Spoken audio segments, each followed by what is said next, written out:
지난 시간부터 우리가 살펴보고 있는 것이 캄캄해서 우리가 아무것도 보이지 않을 때 어떻게 우리가 말씀 영성으로 나아갈 수 있는가, 말씀을 통해서 하나님의 생명을 만날 수 있는가에 관한 것이었습니다.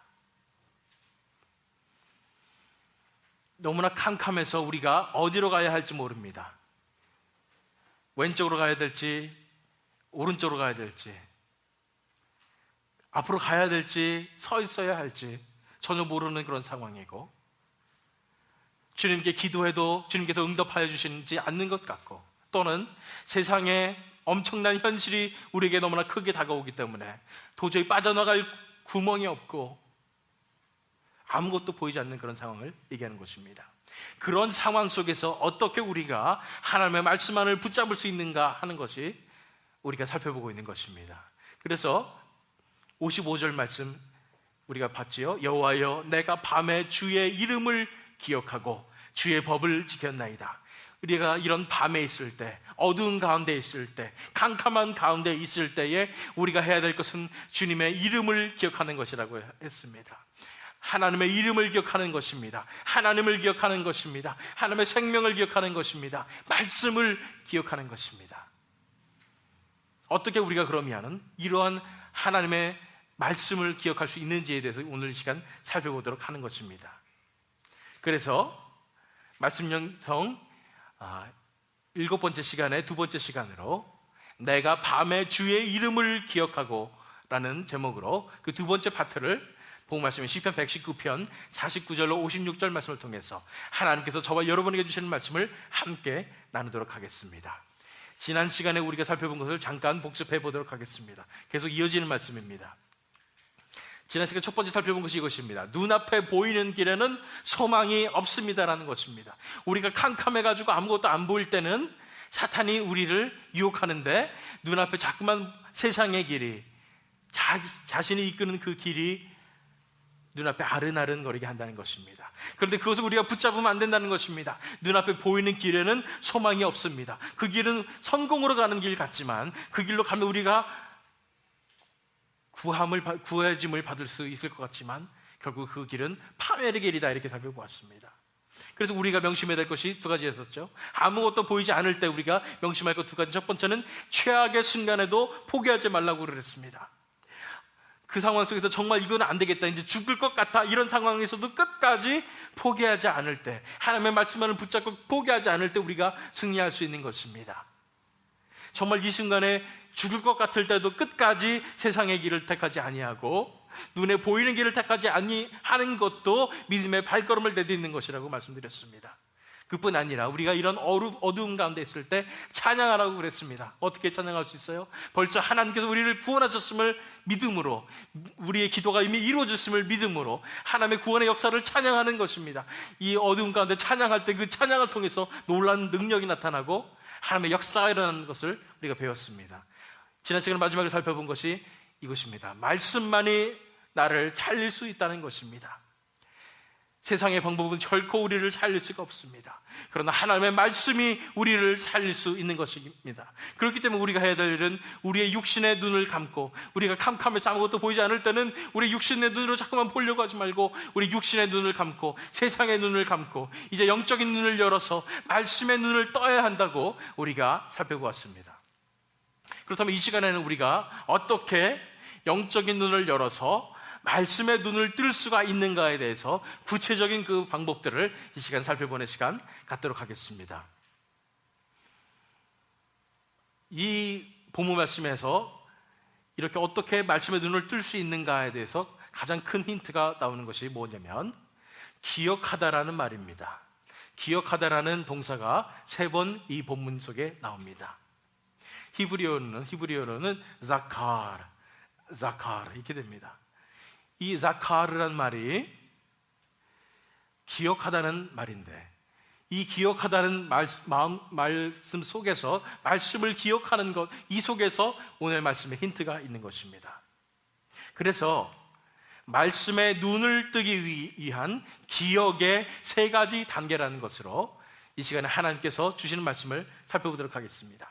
말씀에 눈을 뜨기 위한 기억의 세 가지 단계입니다. 첫 번째로 보기 위해서 본 말씀 52절 말씀 보시기 바랍니다. 여호와여 주의 옛 규례를 내가 기억하고 스스로 위로하였나이다.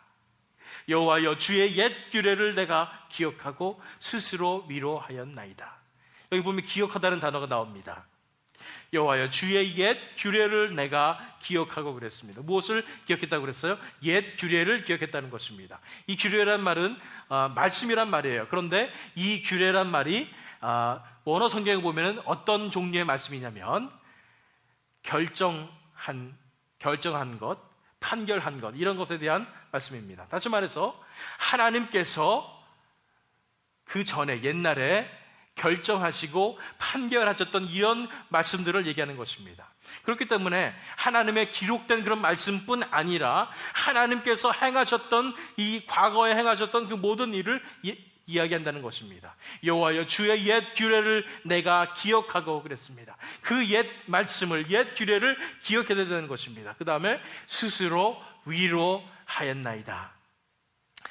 그래서 이 옛 규례를 기억할 때 우리가 스스로 위로를 받을 수 있다는 것입니다. 어떤 것으로부터? 51절에 보면은 교만한 자가 나를 심히 조롱하였어도 나는 주의 법을 떠나지 아니하였나이다. 이런 어둡고 캄캄한 상황 속에서, 이런 최악의 상황 속에서 하나님의 옛 규례를 우리가 기억하게 될 때 우리가 스스로 위로함을 받을 수 있다는 것입니다. 스스로 위로함을 받을 수 있다는 것은 무엇입니까? 남의 위로가 필요 없다는 거예요. 스스로 위로함을 받을 수 있다는 것입니다.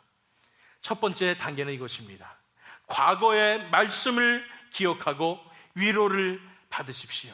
캄캄해서 아무것도 보이지 않을 때 과거의 말씀을 기억하고 위로를 받으라는 것입니다. 이 위로를 받는 것을 스스로 어떻게 위로를 받을 수 있는가?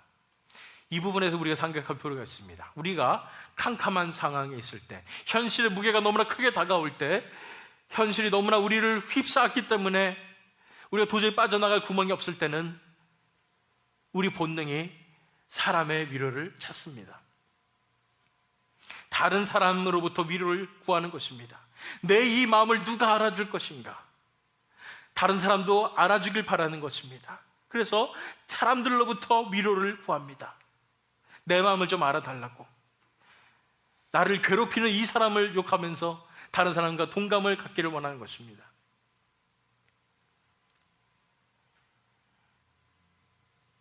결국 뭐냐면은 자기 자신을 불쌍히 여기는 마음을 생기는 것입니다.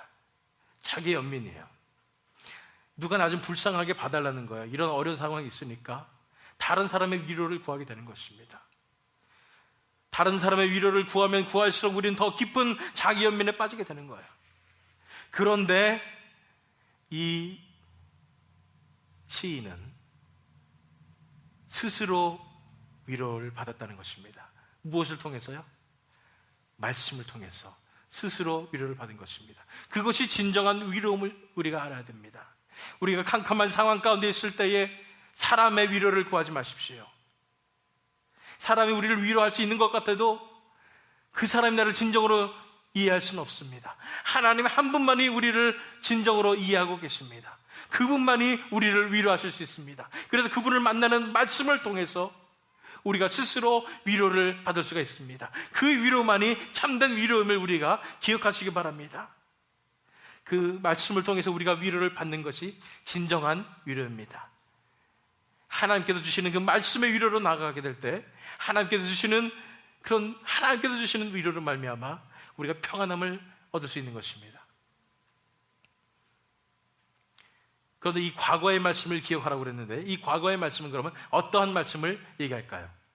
첫 번째는 바로 성경 말씀을 얘기합니다. 왜냐하면 성경 자체가 하나님께서 우리 믿음의 조상들에게 행하셨던 일들, 말씀하셨던 일들을 다 기록하고 있기 때문입니다. 하나님께서 어떠한 분이신지가 나와 있습니다. 하나님께서 어떤 말씀을 하셨는지가 성경 말씀에 기록되어 있습니다. 뿐 아니라 하나님께서 어떻게 구원하셨는지 그 구원의 역사가 나와 있습니다. 그렇기 때문에 우리가 성경 말씀을 읽으면서 하나님께서는 이러신 분이시구나, 하나님은 구원의 하나님이시구나, 하나님께서 내 상황 가운데서도 역사하시겠구나라는 것을 믿음으로 우리가 위로를 받을 수가 있는 것입니다. 두 번째로는 과거의 말씀은 어떤 뜻이냐면 그런 성경에 기록된 말씀일 뿐 아니라 그것이 내 삶 속에 적용된 그런 과정의 과거일 수도 있습니다. 다시 말해서 내 삶 가운데 역사하셨던 그 하나님을 우리가 기억해야 된다는 것입니다. 우리가 우리 인생을 돌아보게 될 때 지금 내가 이 자리에 있는 것 자체가 하나님께서 나에게 은혜를 베풀어 주셨고 하나님께서 나를 위로하셨기 때문에 내가 이 자리에 와 있구나 하는 것을 깨닫게 되는 것입니다. 지금 내 삶을 뒤돌아보게 될 때, 되돌아보게 될 때 내 삶 속에서 역사하신 그 하나님을 기억하게 되는 것입니다. 사탄의 가장 큰 무기가 바로 망각입니다. 우리 삶 속에서 분명히 하나님께서 크나 크게 역사하셨는데도 불구하고 우리는 그것을 잊어버립니다. 그러나 우리가 이것을 다 기억하게 될 때 우리는 하나님께서 주시는 위로를 받을 수밖에 없습니다. 우리 삶 속에서 역사하셨던 하나님, 나를 사랑하셨던 하나님, 나를 구원해 주셨던 하나님, 나를 지켜주셨던 그 하나님을 기억하십시오. 내 삶을 되돌아보시길 바랍니다. 태어나서부터 지금까지 삶을 하나님께서 인도하셨던 그 인도를 바라보시기 바랍니다. 지금까지 나를 사랑하시고 인도하셨듯이 앞으로도 나를 인도하실 것이라는 사실을 기억하면서 말씀으로 위로를 받으시기 바랍니다. 그러나 이 모든 것보다 가장 중요한 것은 바로 세 번째입니다. 이 과거의 말씀은 어떤 말씀이냐면 바로 구원의 말씀입니다. 바로 나 같은 자를 구원하신 하나님의 사랑을 기억해야 된다는 것입니다. 우리 처지를 알아야 합니다. 우리 처지를 기억해야 돼요. 내가 어떠한 존재였는지를 기억해야 된다는 것입니다. 우리 처지가 어떻습니까? 우리가 어땠습니까? 도저히 하나님의 은혜를 받을 만한 자격이 없는 그런 존재들이었음을 우리가 기억해야 합니다. TV 흉악범들 나오면 어떻게 저 사람들이 저럴 수 있는가? 기독교계에서 문제를 일으키는 지도자들을 보면 어떻게 저 사람들이 그럴 수가 있는가? 이런 우리가 생각을 할 수가 있습니다. 그런데 하나님께서 보시기에는 그런 세상에 손가락질을 받는 그런 흉악범들과 우리가 다를 바가 없음을 우리는 인정해야 합니다. 그 흉악범들은 마음속에 있는 대로 그냥 절제하지 못하고 행동을 했기 때문에 그런 잘못들을 저질렀어요. 그러나 우리 마음을 돌아보게 될 때 우리 마음은 그토록 부패하고 더러운 마음입니다. 단지 다른 점이 있다면 우리가 절제했다는 것입니다. 정말로 행동이 밖으로 나가지 않았기 때문에 그 흉악범들과 우리가 다른 것이라고 생각할 수 있습니다. 그러나 하나님 보시기엔 똑같아요. 우리 마음이 그토록 부패하고 더럽기 때문입니다. 그럼 우리가 어떻게 절제할 수 있었을까요? 하나님께서 우리에게 은혜를 베풀어 주셨기 때문입니다. 하나님께서 우리에게 역사하셨기 때문에 우리가 절제할 수 있는 것이지요. 그렇지 않았더라면 우리는 세상에 손가락질을 받는 그 흉악범들과 다를 바가 없음을 우리가 인정해야 하는 것입니다. 저는 그렇게 생각합니다. 제 자신이 그렇습니다. 하나님께서 지금 저를 지켜주셨기 때문에 제가 이 자리에 와 있지, 안 그랬으면 저는 흉악범들과 다를 바 없는 그런 엄청난 더러운 죄인이었음을 저는 인정합니다. 여러분들은 어떠십니까? 여러분들이 그토록 더러운 죄인임을 인정합니까? 내 마음속에 선한 것이 하나도 없음을 인정합니까? 나는 원래 죽어도 싼 존재였음을 인정합니까? 하나님께서 지옥에 보내버리셔도 아무런 할 말이 없는 그런 죄인임을 인정합니까? 기억하시기 바랍니다. 그때가 있었습니다. 우리 죄악을 깨달으며 그 지옥의 엄청난 고통을 깨달으며 꼼짝없이 지옥에서 형벌을 받아야 되는 우리 자신의 모습을 바라보며 그 앞에 하나님 앞에 부르짖으며 하나님 저를 살려주시옵소서, 저를 용서하여 주시옵소서, 하나님 아니시면 저는 정말 끝입니다. 하나님, 저를 불쌍히 여겨주시고 저를 구원하여 주시옵소서. 그렇게 부르짖는 그때를 기억하시길 바랍니다. 하나님이 아니시면 저는 죽습니다 라는 그런 간절한 그때를 기억하시기 바랍니다. 그때에 또한 아무에게도 사랑받을 수 없을 만큼 더러웠던 이 죄인을, 내가 얼마나 큰 죄인인지 알면서도 사랑하신 그 예수님의 사랑을 기억하십시오. 그래서 나 같은 죄인을 위하여 십자가에서 대신 지옥의 형벌의 그 고통을 다 받아주신 그 예수님의 사랑을 기억하십시오. 그것이 우리가 기억해야 할 것입니다. 나 같은 죄인을 구원하신 그 하나님의 사랑을 기억하는 것입니다. 그 과거의 말씀을 기억하십시오. 그 예수님을 만날 때를 기억하십시오. 그때 우리가 위로를 받을 수 있습니다. 우리가 지옥의 고통 가운데 어찌해야 합니까? 저를 구원하여 주시옵소서. 그렇게 부르짖을 때에 이 지옥의 고통으로부터 구원만 받을 수 있다면 나는 그 무엇이라도 할 수 있다고 생각했을 것입니다. 그때를 기억하십시오. 하나님의 사랑을 깨달으며 하나님의 사랑 앞에서는 내가 그 무엇이라도 할 수 있다고 생각했던 그때를 기억하십시오. 무엇이 더 필요합니까?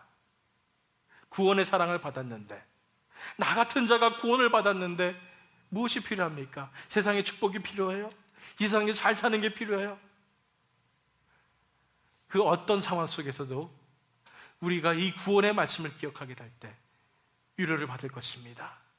나는 원래 죽어 마땅한 존재인데, 나는 원래 지옥에 떨어져야 마땅한 존재인데 하나님께서 나를 구원하셨기 때문에 그 어떤 힘든 상황 속에서라도, 그 어떤 핍박 속에서라도 하나님의 사랑을 생각하며 우리가 이겨낼 수 있는 것입니다.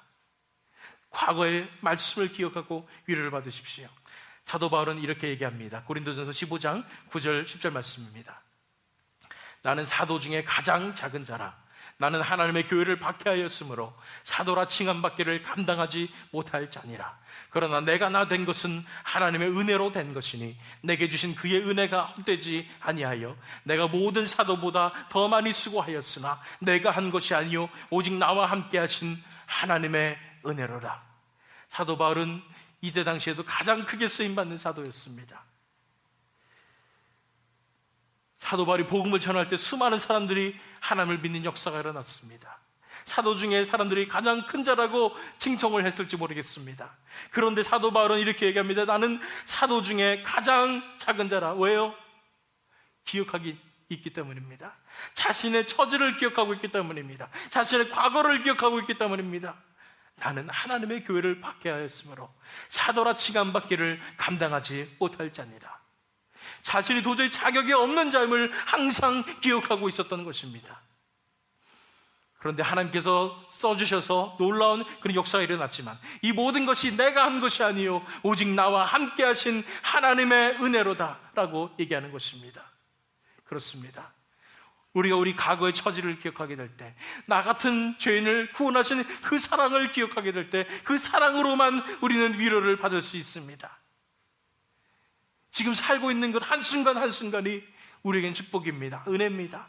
내가 숨 쉬는 것만으로도 하나님의 은혜입니다. 이렇게 하나님의 앞에 나와서, 하나님의 전에 나와서 하나님을 예배하고 찬양할 수 있다는 그 자체가 우리에게 큰 축복임을 우리가 기억하게 될 것입니다. 저도 제가 교만해지고 제가 뭔가 하는 것 같고 무슨 역사가 일어나는 것 같고 이런 착각에 빠질 때마다 하나님께서 저에게 이 말씀을 기억하게 해주세요. 이 사도 바울의 고백 같은 그런 말씀입니다. 내가 어떠한 사람인지를 기억하게 하십니다. 저는 정말로 이 앞에 설 수 있는 자격이 없는 사람임을 고백합니다. 도저히 하나님의 말씀을 전하는 강단에 설 수 없는 그런 자였는데 하나님께서 저 같은 자도 구원하시고 이런 하나님의 귀중한 말씀을 선포하는 자로 삼으신 사실을 생각할 때 제가 어떻게 교만해질 수가 있겠습니까? 이 구원의 은혜만 생각하면 저는 그 어떤 고난이라도 어떠한 핍박이라도 기뻐하며 감당할 수 있는 그런 힘을 얻게 되는 것입니다. 현실의 어려움이 크게 다가오고 어둠의 세력이 나를 감쌀 때 내 입속에서 불평이 나오기 시작하고 힘들다는 그런 고백이 나오기 시작할 때 기억하십시오. 나 같은 자를 구원하신 그 구원의 사랑을 기억하고 위로를 받으십시오. 두 번째 단계를 보기 위해서 55절 말씀 보겠습니다. 여호와여, 내가 밤에 주의 이름을 기억하고 주의 법을 지켰나이다. 여호와여, 내가 밤에 주의 이름을 기억하고 주의 법을 지켰나이다. 이렇게 고백하는 것입니다. 두 번째 기억하는 단어가 나옵니다. 주의 이름을 기억했다는 것입니다. 언제요? 밤에. 밤에 주의 이름을 기억했다는 것은 시점이 언제인 것 같습니까? 시제가 언제인 것 같습니까? 바로 현재 시제입니다. 지금 내 삶 속에서 역사하시는 그 하나님을 기억한다는 것입니다. 내 안에 계신 그 예수님을 기억한다는 것입니다. 나와 동행하시는 그 하나님을 기억한다는 것입니다. 하나님과의 관계 속에 우리가 있음을 기억한다는 것입니다. 또한 시인은 얘기합니다. 주의 법을 지켰나이다. 하나님과의 이 관계 속에 들어가 있으면서 하나님과 동행하는 그런 삶을 살면서 이 시인의 태도는 이것입니다. 주의 법을 지켰나이다. 하나님의 인도하심에 순종하는 그 삶을 산 것입니다. 두 번째 단계는 이것입니다. 현재의 말씀을 기억하고 이에 순종하십시오 라는 것입니다. 현재의 말씀을 기억하고 이에 순종하십시오라는 것입니다. 현재의 말씀은 어떤 말씀을 얘기합니까? 현재 지금 내 삶 속에서 역사하시는 그 하나님을 기억하라는 것입니다. 우리가 과거의 말씀 또 성경 말씀을 통해서 우리가 하나님의 생명을 만나게 될 때 이제 실시간으로 하나님과 동행하는 현재의 삶 가운데 하나님과 함께 살아가는 그런 삶을 살아가는 것입니다. 그때 하나님께서 우리의 삶을 이끌어 주실 때에, 우리에게 뜻을 보여주실 때에, 우리의 삶을 주관하실 때에 그 하나님의 말씀을 기억하고 이에 순종하라는 것입니다. 이 현재의 말씀은 바로 하나님과의 개인적이고 친밀한 관계 속에서 느껴지는 하나님의 인도하심과 하나님의 주관하심입니다.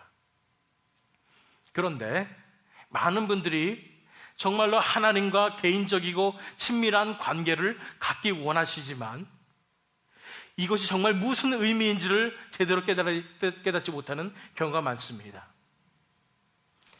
이러한 관계 속에 들어가기 위해서는 우리가 어떻게 해야 되는지도 모른 채 그냥 원하는 것입니다. 왜냐하면 좋을 것 같으니까요.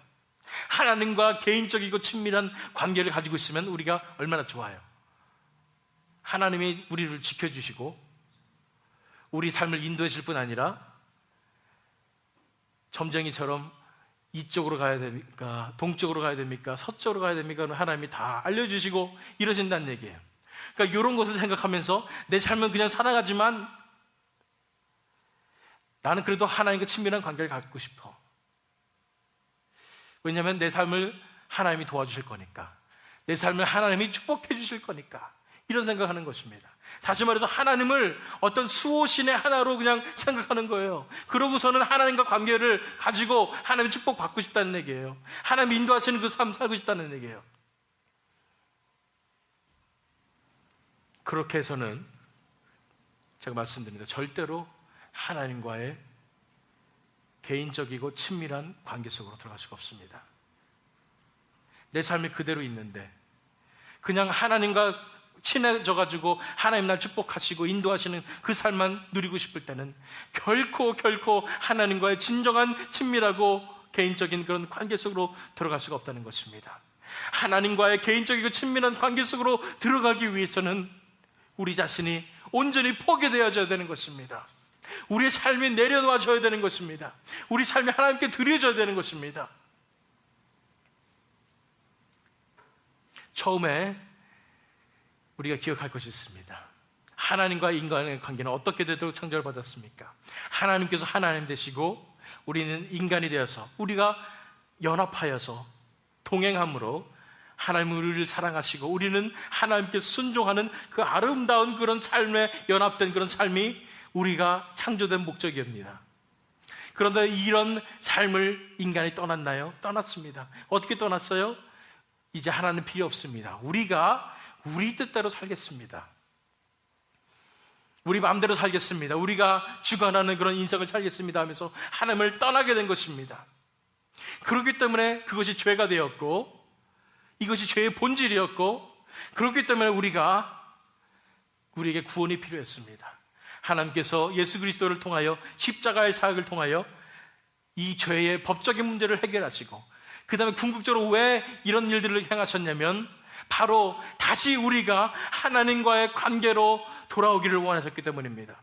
하나님께로 돌아오는 그것이 바로 하나님과 개인적이고 친밀한 관계로 돌아오는 것인데 그러기 위해서 우리가 해야 될 것이 뭐냐면 우리가 하나님을 떠난 우리가 우리 뜻대로 살기로 하겠습니다 했던 그것을 다 내려놓는 것이 첫 번째 단계인 것입니다.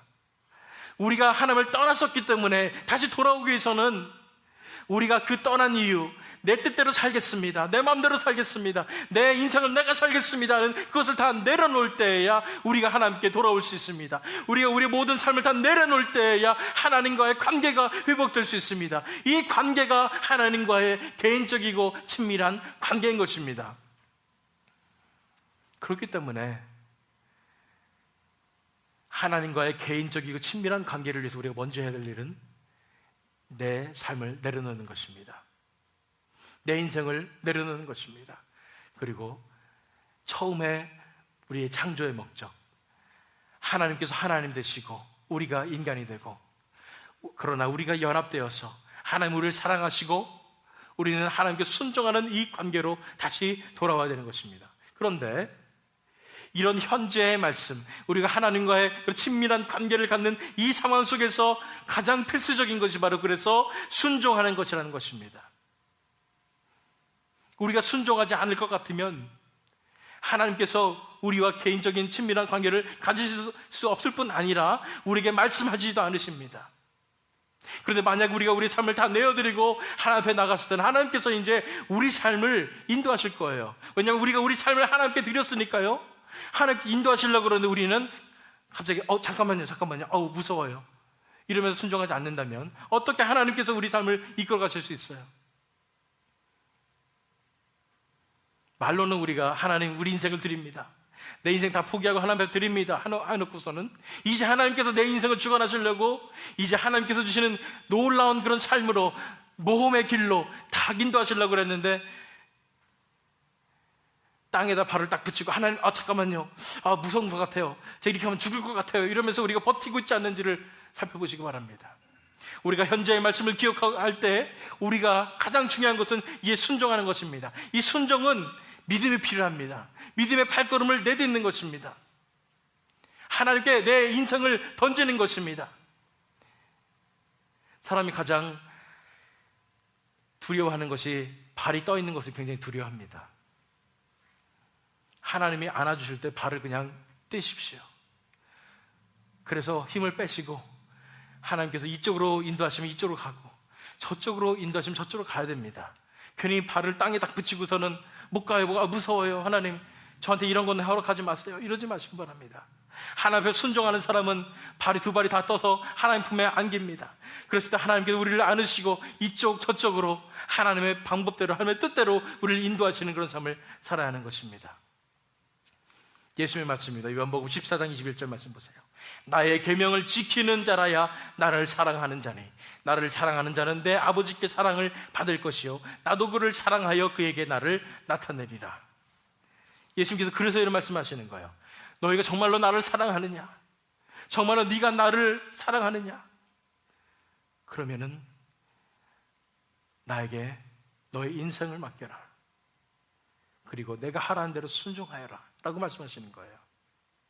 우리가 하나님 사랑합니다, 제 인생을 다 드립니다 말로만 하지 말고요, 이제는 하나님께 모든 것을 다 맡기는 것입니다. 그리고 하나님께서 인도하시는 그 삶으로 우리가 한 걸음 한 걸음 순종하며 나가야 되는 것입니다. 순종은 우리가 열심히 지킵니다 이런 것이 아니에요. 하나님께서 인도하여 주실 때, 현재 하나님과의 관계 속에서 하나님의 인도하심에 따라서 우리가 바로 하나님의 뜻에 따라서 움직이는 것입니다. 하나님은 이렇게 우리가 하나님 품에 뛰어들 때에, 한 치 앞도 볼 수 없는, 미래를 알 수 없는 그런 상황 속에서 하나님 앞에 뛰어들 때에 우리를 안으시고 한 걸음 한 걸음 인도하실 것입니다. 한 발자국 한 발자국이 다 우리 인생의 모험입니다. 그러나 그 과정 속에서 우리가 하나님 앞에 안길 때에, 고집 피우지 않고 하나님께 순종할 때에 하나님은 가장 아름다운 곳으로 우리를 인도하실 것입니다. 그 과정이 겉으로 보기에는 너무나 두려운 듯이 보이고 힘든 듯이 보여도 그 결국은 하나님께서 인도하시는 놀라운 그런 삶으로 인도하시는 것입니다. 현재의 말씀을 기억하고 우리가 해야 될 것은 이에 순종하는 것입니다. 하나님께 뛰어드는 것입니다. 한 치 앞을 볼 수 없을 때 하나님의 품에 뛰어 안겨서 한 걸음 한 걸음 하나님과 동행하시는 저와 여러분이 되시기를 축원합니다. 세 번째 단계를 보기 위해서 49절 말씀 보겠습니다. 주의 종에게 하신 말씀을 기억하소서. 주께서 나로 소망이 있게 하셨나이다. 여기를 보니까 기억하라는 말이 또 나왔는데, 이것은 우리가 기억한다는 말이 아니라 하나님이 기억하십시오라고 하나님께 부탁을 드리는 그런 말씀입니다.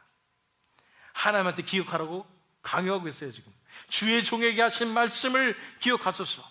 이 말은 뭐냐면은, 하나님이 이 말씀 하셨잖아요. 나에게 이런 비전 주셨잖아요. 이런 약속 하셨잖아요. 하나님 이 말씀을 지켜주시옵소서 라고 얘기하는 것입니다. 다시 말해서 아직 이루어지지 않은 말씀을 얘기하고 있습니다. 이 말씀을 기억하십시오. 주께서 나로 소망이 있게 하셨나이다. 그리고 이 말씀에, 아직 이루어지지 않았지만 그 말씀에 소망을 두는 이 시인의 모습을 바라보시기 바랍니다. 세 번째 단계는 이것입니다. 미래의 말씀을 기억하고 이에 소망을 두십시오라는 것입니다. 하나님께서 약속하신 그 미래의 말씀을 우리가 기억하고 이에 소망을 둬야 된다는 것입니다.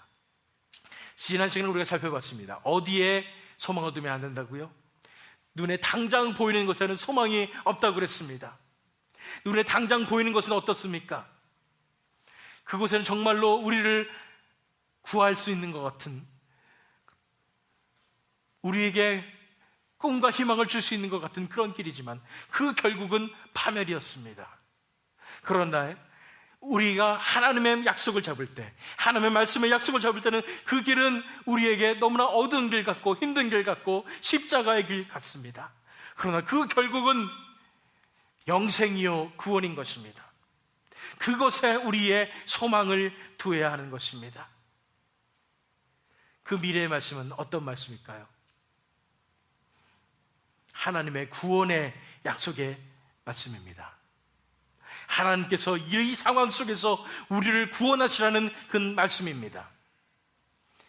우리가 과거의 말씀을 통해서 또 성경 말씀을 통해서도 알 수 있습니다. 하나님께서 우리를 분명히 붙잡아 주시고 구원하실 거라는 것을 우리가 알 수 있습니다. 우리 현재의 말씀을 통해서 알 수 있습니다. 우리 상황 속에서 하나님께서 인도하시는 그런 하나님과의 관계 속에서도 우리가 알 수 있습니다. 하나님께서 분명히 우리를 구원하실 거라는 그런 구원의 약속의 말씀을 우리가 받는 것입니다. 이 미래의 약속, 하나님의 구원의 약속을 받고 우리가 그 가운데 소망을 두는 것입니다. 우리 현실 상황이 어떻더라도, 사방이 둘러친칠지라도, 빠져나갈 구멍이 하나도 없을지라도 우리는 구원의 약속의 말씀을 기억하고 이에 소망을 둘 수가 있는 것입니다. 또한 이 미래의 말씀은 또 어떤 말씀일까요? 하나님께서 우리에게 주신 그 비전의 말씀입니다.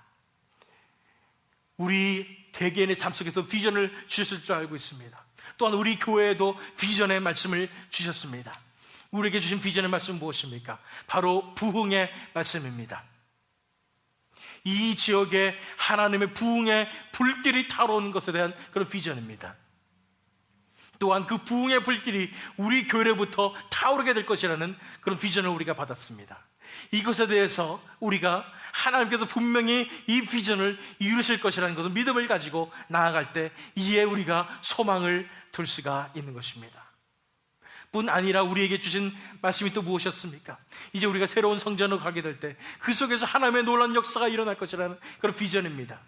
그 모든 상황 속에서 하나님께서 인도해 주시며 채워주시며 역사해 줄 것이라는 그런 믿음입니다. 이런 미래의 말씀을 우리가 기억하고 이에 소망을 두어야 되는 것입니다.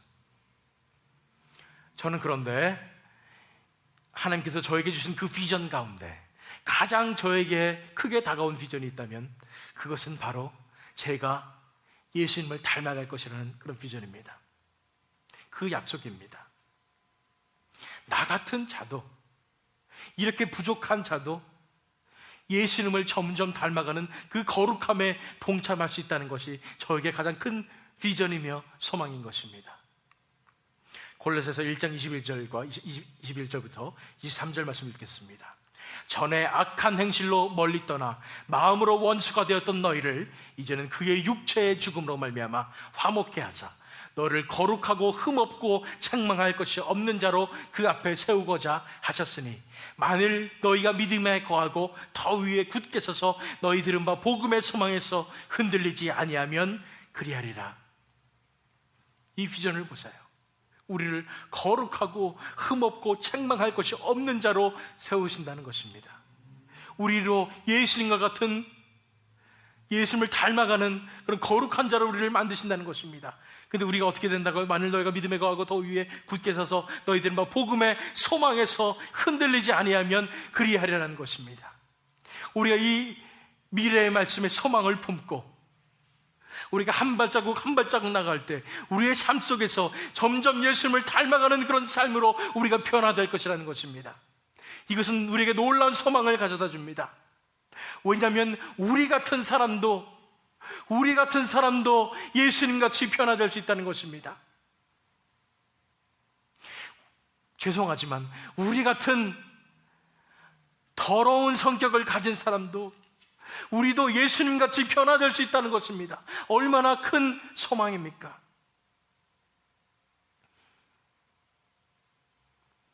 저는 모든 사람들 중에 가장 형편없는 사람이라고 생각합니다. 형편없었던 사람입니다. 몸은 컸는데 마음은 아직도 어린아이 같은, 정서는 아직도 어린아이 같은 그런 사람이었습니다. 그래서 제가 결혼 초기에도 우리 아내를 많이 힘들게 한 것 같습니다. 어린애 같이 굴었어요. 그래서 저희 아내는 애들을 2명이 아니라 3명을 키우는 것입니다. 큰 아들인 저를 키우면서 그렇게 살아가게 한 것입니다. 그래서 저 같은 사람이 변하더라고요. 하나님의 생명 안에서 살아가게 될 때, 매일매일 하나님 만나는 그 삶을 살게 될 때, 나 같은 자도 점점 예수님의 인격으로 닮아가는 것을 보게 됩니다. 점점 성숙해 나가는 것을 보게 됩니다. 나 같은 자도 변하더라고요. 제가 변한 것에 대한 증거는 제 아내가 쥐고 있습니다. 전에는 저를 키우듯이 대하더니 이제는 드디어 저를 존경하고 의지하는 것을 보게 되면서 정말 내가 많이 변했구나 하는 것을 저는 느낍니다. 나 같은 자를, 나같이 이렇게 형편없는 자도 하나님께서 변화시켜 주시는 그 소망을 저는 보았습니다. 이 소망을 여러분에게도 나누기 원합니다. 여러분 같은 분들도 변화될 수 있습니다. 하나님 안에 거할 때 하나의 생명으로 점점점 예수님을 닮아가며 변화될 것입니다. 저는 솔직히 말해서 세상에서 살아가는 분들, 예수님 없이 살아가는 분들, 특별히 부부관계를 보면서 저는 불쌍합니다. 예수님도 없이 어떻게 부부관계의 문제를 해결하면서 살 것인가? 변하지 않거든요. 결코 변하지 않습니다. 점점 갈등만 커져가는 거예요. 그런데 한 가지 기적이 있으니 예수님을 진정으로 만나면 변화됩니다. 하나님의 생명 가운데 살면은 내 삶이 변화가 되는 것입니다. 물론 상대편이 변화되길 구하면서 그것만 기도하지 마시고 내가 먼저 변하는 것을 기도하시기 바랍니다. 나 같은 사람도 변화될 수 있다는 그 소망을 가지고 하나님의 약속의 말씀을 기억하고 기도하시기 바랍니다. 그럴 때에 나 같은 자도 변화돼서 예수님을 점점 닮아가는, 점점 성숙해져가는 진정한 크리스찬으로 우리가 변화될 줄 믿습니다. 옆에 분들에게 우리가 말씀드릴게요. 당신도 변할 수 있습니다. 이렇게 말씀해 주시기 바랍니다. 변할 수 있습니다. 그것이 우리의 가장 큰 소망입니다. 정리해 볼게요. 말씀에 눈을 뜨기 위한 기억의 세 가지 단계입니다. 과거의 말씀을 기억하고 우리가 위로를 받아야 됩니다. 현재의 말씀을 기억하고 이에 순종해야 되는 것입니다. 이제 미래의 말씀을 기억하고 구원의 약속, 우리를 예수님 닮게 하시겠다는 그 약속, 그 비전을 생각하면서 이루어질 것인 줄 알고 이에 소망을 두게 될 때 우리가 말씀을 눈을 뜨는 우리 모두가 될 줄 믿습니다. 이제 마지막 초청의 말씀을 드립니다. 오늘의 초청의 말씀이 이것입니다. 말씀을 보루 삼아 승리의 새벽을 맞이하십시오라는 것입니다. 말씀을 보루 삼아 승리의 새벽을 맞이하십시오라는 것입니다. 본 말씀 마지막 절 56절 말씀 읽겠습니다. 내 소유는 이것이니 곧 주의 법도를 지킨 것이니이다. 내 소유는 이것이니 곧 주의 법도를 지킨 것이니이다. 여기서 이 말씀을 두고 성경학자들 간의 해석이 여러 가지로 갈립니다. 내 소유란 말이, 사실은 소유란 말이 원어 성경에 없습니다. 한국 성경에서 이렇게 해석을 한 것입니다. 내 소유는 이것이니. 그런데 저는 이거를 가장 올바르게 번역하기 위해서는 내 가진 것은 이것이니라는 것이 좀 더 낫다고 생각합니다. 소유는 무슨 물질 같은 생각이 들잖아요. 그래서 내 가진 것이 이것입니다. 나의 무기가 이것입니다. 내가 붙잡고 있는 것이 이것입니다. 내가 바라고 있는 것이, 내가 끝까지 기대고 있는 것이 한 가지가 있습니다라는 얘기예요. 내 보루가 이것입니다, 이거예요. 내 가진 것이 이것이니 내 보루는 한 가지가 있으니 바로 주의 법도를 지킨 것이니이다. 하나님의 말씀이 나의 보루입니다. 그 어떤 상황이 와도 내가 피할 수 있는 그 보루, 내가 꼭 붙잡고 놓지 않을 수 있는 그 한 가지가 바로 말씀입니다. 이 모든 이 전쟁 같은 그런 상황 속에서 내가 이길 수 있는 길은 바로 이 말씀입니다. 말씀만이 나의 무기요 나의 보루입니다라고 고백하는 것입니다. 우리가 말씀을 보루 삼을 때에 다른 거 다 없어도 말씀 하나만을 붙잡고 말씀을 보루로 삼을 때 우리에게 승리의 새벽이 우리에게 다가온다는 것입니다. 이 밤이 언제까지 계속될 것인가? 우리 이 밤이 끝까지 계속될 것 같습니다. 전혀 올 것 같지가 않아요. 새벽이 올 것 같지 않아요. 이런 상황 속에서 우리가 기다릴 때에, 끝까지 말씀을 보루로 삼고 기다리게 될 때에 어느덧 밝아오는, 동터오는 그 빛을, 새벽의 빛을 우리는 바라보게 될 것입니다. 승리의 그 빛을 바라보게 될 것입니다. 호세아서 6장 2절 3절 말씀 읽겠습니다. 호세아 6장 2절 3절 말씀. 여호와께서 이틀 후에 우리를 살리시며 셋째 날에 우리를 일으키시리니 우리가 그의 앞에서 살리라. 그러므로 우리가 여호와를 알자. 힘써 여호와를 알자. 그의 나타나심은 새벽 빛같이 어김없나니 비와 같이 땅을 적시는 늦은 비와 같이 우리에게 임하시리라 하니라. 새벽 빛까지 어김없이 하나님의 승리는 찾아옵니다. 우리가 끝까지 그 어둠의 상황 속에서, 치열한 전쟁 가운데서 말씀을 보루로 삼고 우리가 기다리게 될 때에, 하나님의 약속을 기다리게 될 때에 하나님의 약속은 새벽 빛같이 어김없이 이루어질 것입니다. 그렇기 때문에 우리가 알아야 돼요. 여호와를 알자. 힘써 여호와를 알자. 밤 가운데 우리가 기다리게 될 때 우리가 할 것은 여호와를 아는 것입니다. 말씀을 통해서 하나님을 만나는 것입니다. 여호와를 알자. 힘써 여호와를 알자. 우리가 여호와를 알게 될 때에 그의 나타나심이 새벽 빛같이 어김없이 다가올 것입니다. 땅을 적시는 늦은 비와 같이 우리에게 임하실 것입니다. 그렇기 때문에 말씀을 보루로 삼아서 승리의 새벽을 맞이해야 하는 것입니다. 도대체 언제까지니까 하나님이라고 부르짖어 외치신 기억이 있으십니까? 그 상황 속에서 하나님께서 아무것도 하지 않는 것 같이 느껴집니다. 그냥 내버려 두는 것 같이 느껴집니다. 관여하지 않는 것처럼 느껴집니다. 하나님을 원망하는 그런 마음이 생길 수도 있습니다. 언제까지니까? 이 밤이 언제까지 계속됩니까? 라고 부르짖는 그 순간에 하나님께서는 이미 새벽을 준비하고 계십니다. 하나님께서는 이미 우리를 위해서 역사하고 계십니다. 저 멀리서 새벽이 준비되고 있습니다.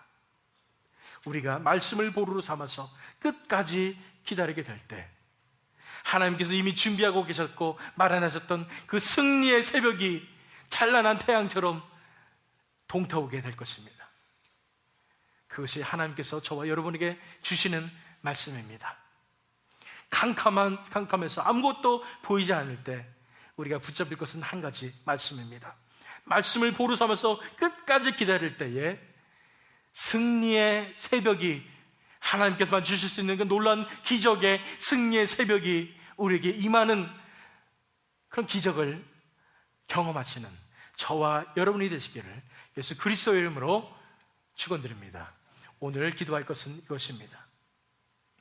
첫 번째로, 나 같은 죄인을 사랑하신 사랑을 기억하며 스스로 위로받게 하여 주시옵소서. 다른 거 다 잊어도 나 같은 죄인을 사랑하신 그 사랑을 기억하면서 위로받게 하여 주시옵소서. 두 번째는, 하나님께 순종함으로 이제 우리가 하나님의 사랑함을 우리가 나타나게 해 주시옵소서. 세 번째, 구원의 약속의 말씀에 우리 모든 소망을 두게 하여 주시옵소서. 네 번째는, 말씀만을 의지함으로 새벽 빛같이 임하시는 하나님의 구원을 우리가 바라보게 해 주시옵소서. 이 기도 제목을 가지고 저 여러분이 함께 기도하는 시간 갖도록 하겠습니다. 다 함께 기도하시겠습니다.